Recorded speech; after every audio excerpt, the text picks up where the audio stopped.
ஒரு உலக அழகி கிட்ட பத்திரிகையாளர் கேக்குறாங்க, நீங்க தான் உலகத்திலேயே அழகானவங்க அப்படின்னு நம்புறீங்களா அப்படின்னு. அதுக்கு அவங்க கூலா சொல்றாங்க, நிச்சயமா இல்ல.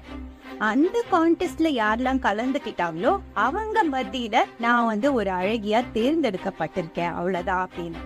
இது நம்மளோட செல்ஃப் அவேர்னஸ்க்கு என்ன ஒரு அருமையான குறிப்பு, ஒரு ஸ்டார்டிங் பாயிண்ட் இல்ல. நம்ம லைஃப்ல பார்ட்டிசிபெண்டா இருக்கோமா இல்லைன்னா வெறும் பார்வையாளரா இருக்கோமா அப்படிங்கறத பொறுத்து தான் நம்ம ஆக்டிவா வாழ்றோமா இல்லைன்னா பாசிவா வாழ்றோமா அப்படிங்கறத நம்ம சொல்ல முடியும். ஆக்டிவா வாழ்றதுனா என்ன?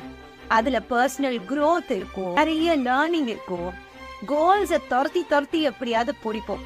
ஆக்டிவ் லைஃப்னா ஆக்ஷன், பாசிவ் லைஃப்னா இந்த ஆக்டிவா வாழ்ற பீப்புளை ஒரு மாதிரி ஆச்சரியமா அதிசயமா பார்த்துட்டு வாழ்ற பினோ ஆவரேஜ் வாழ்க்கை.